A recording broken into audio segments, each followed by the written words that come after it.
तक पहुंचेंगी और संसद भवन में 11 बजे राष्ट्रपति का പാർലമെന്റിനെ അഭിസംബോധന ചെയ്യാൻ രാഷ്ട്രപതി എത്തുന്ന ദൃശ്യങ്ങളാണ് പ്രേക്ഷകർ കാണുന്നത്. ഇന്ന് പാർലമെന്റിന്റെ ബജറ്റ് സമ്മേളനമാണ്. അതിനു മുൻപ് ഇരു സഭകളുടെയും സംയുക്ത സമ്മേളനങ്ങളെ രാഷ്ട്രപതി അഭിസംബോധന ചെയ്യും.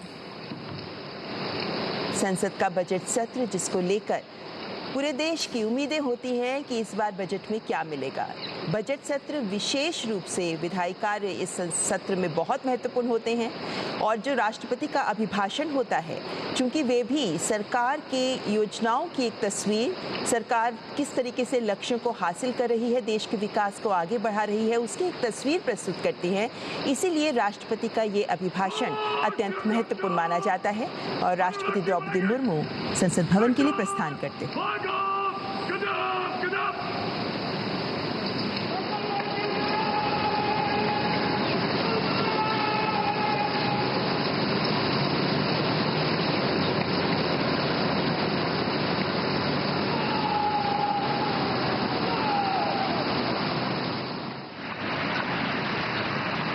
देश की प्रथम नागरिक राष्ट्रपति द्रौपदी मुर्मू जो इस वक्त संसद भवन के लिए प्रस्थान कर रहे हैं। बग्गी में बैठकर राष्ट्रपति संसद भवन की ओर जाते हुए और एक पूरी सेरेमोनियल प्रोसेस के बाद राष्ट्रपति का ये प्रस्थान, जिसमें आप देख सकते हैं 6 घोड़े बग्गी के साथ जिसमें आप देख सकते हैं 6 घोड़े बग्गी के साथ जो राष्ट्रपति को संसद भवन की ओर ले जा रहे हैं।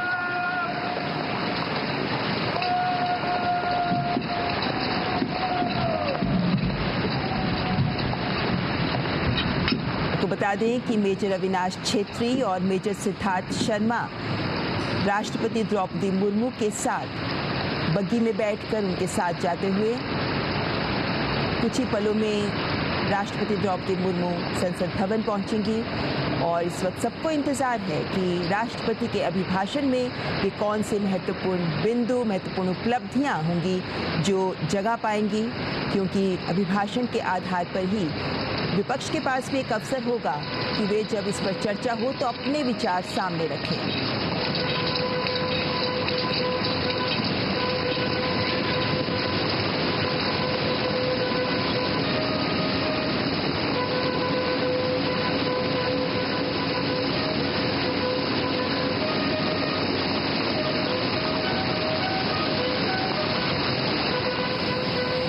राष्ट्रपति भवन से निकलकर कर्तव्य पथ की ओर अग्रसर राष्ट्रपति का काफिला जो यहाँ से सीधे संसद भवन जाएंगे और संसद भवन में 11 बजे का वक्त निर्धारित है जब राष्ट्रपति का अभिभाषण होगा। एक खूबसूरत दृश्य, हालांकि धुंध में लिपटी है इस वक्त दिल्ली की सुबह, जब राष्ट्रपति भवन से राष्ट्रपति का प्रस्थान हो रहा है। ये सभी सेरेमोनियल प्रोसेसेस, ये सभी समारोहिक बिंदु जो हमारे देश की गौरवमयी छवि भी प्रस्तुत करते हैं।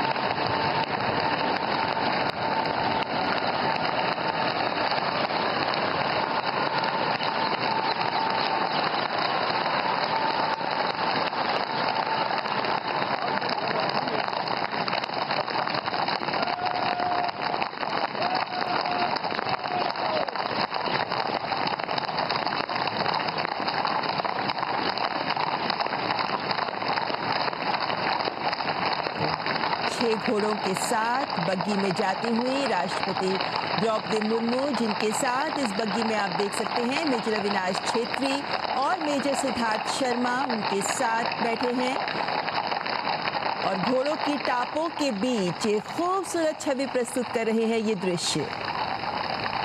नॉर्थ ब्लॉक साउथ ब्लॉक के आगे से गुजरता हुआ राष्ट्रपति का काफिला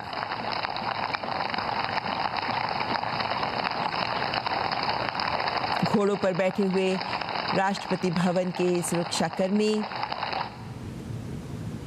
और यहाँ से सीधे संसद भवन का रुख कर रही हैं राष्ट्रपति द्रौपदी मुर्मू।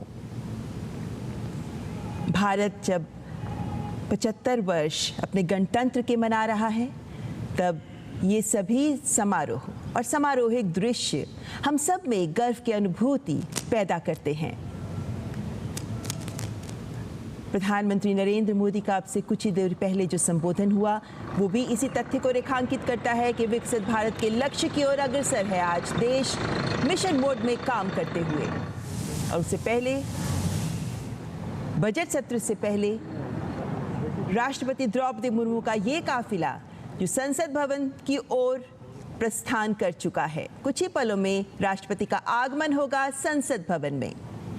सबको बेसब्री से इंतजार, जब राष्ट्रपति का अभिभाषण दोनों सदनों के सामने राष्ट्रपति प्रस्तुत करेंगी। नॉर्थ ब्लॉक साउथ ब्लॉक के बीच आप देख सकते हैं ये खूबसूरत दृश्य, किस तरीके से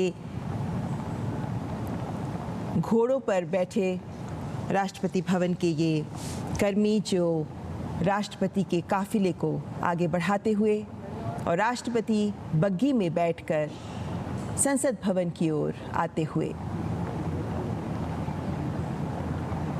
ये जितने भी सेरेमोनियल प्रोसेसेस होती हैं, जितनी भी ये समारोहिक प्रक्रियाएं होती हैं, इन सब का अपना महत्व होता है, क्योंकि ये रेखांकित करती हैं इस प्रक्रिया के महत्व को भी कि किस तरीके से भारत एक गणतंत्र के तौर पर आज अपने इतिहास पर गर्व कर सकता है, अपने वर्तमान के संकल्प के साथ भविष्य की ओर सिद्धि के लिए अग्रसर है आज का भारत।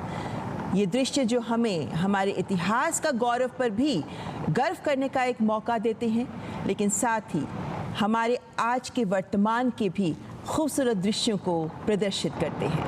राष्ट्रपति द्रौपदी मुर्मू इस वक्त बग्घी में संसद भवन की ओर प्रस्थान करते हुए।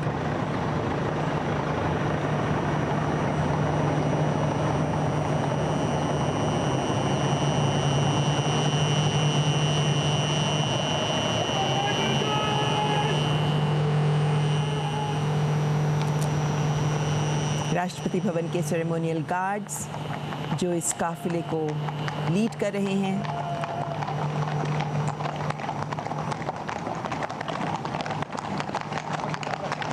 और ये घोड़ों की पच्चाप, घोड़ों की टापों की आवाज़ जो अलग ही अनुभूति दे रही है इस वक्त इस दृश्य में।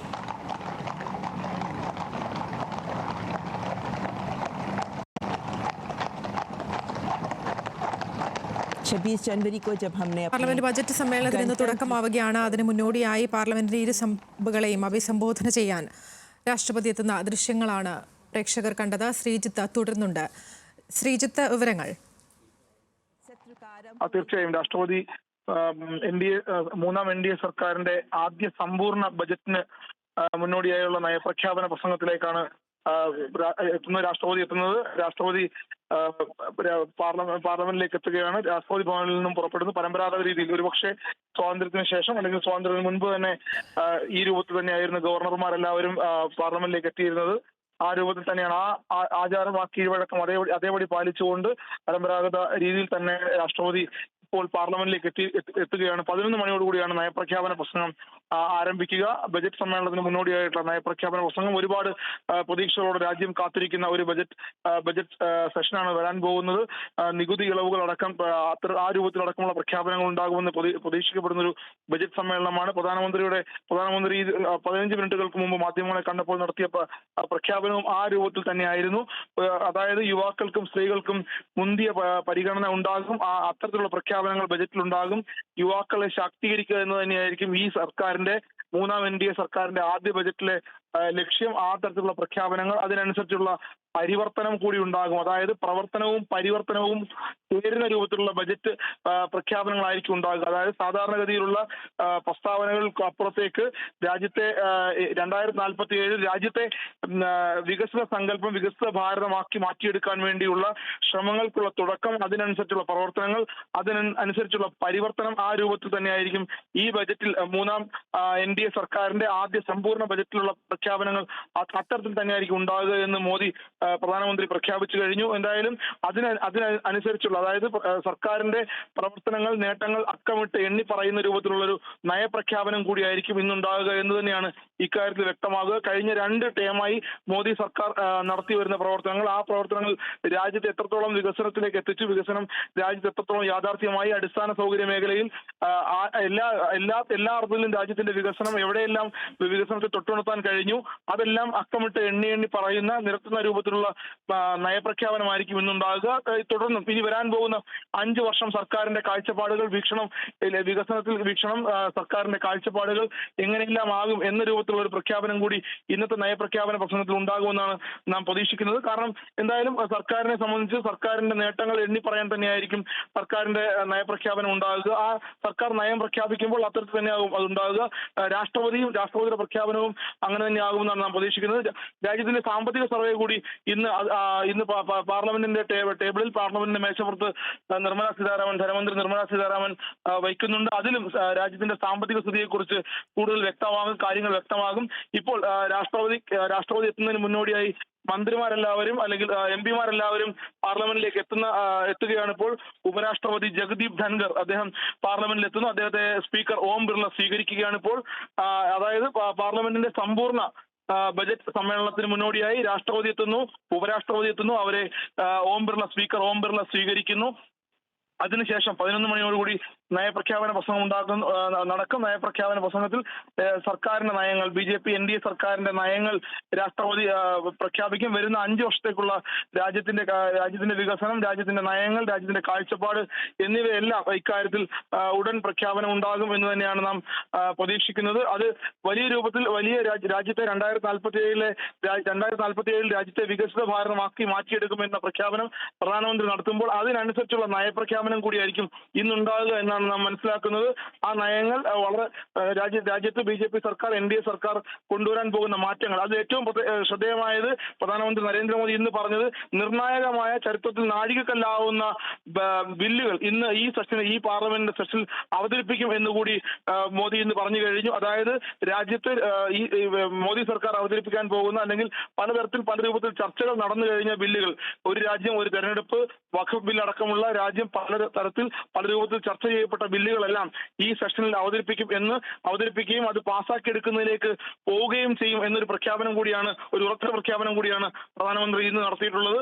എന്തായാലും രാജ്യത്ത് ഈ വരാൻ പോകുന്ന 5 വർഷം NDA സർക്കാർ നടപ്പിലാക്കാൻ പോകുന്ന നയങ്ങൾ, കാഴ്ചപ്പാടുകൾ, വികസന പ്രവർത്തനങ്ങൾ എന്നിവയെക്കുറിച്ചുള്ള ആ തരത്തിലുള്ള എല്ലാ നയങ്ങളുടെ പ്രഖ്യാപനവും ഇന്നുണ്ടാകും.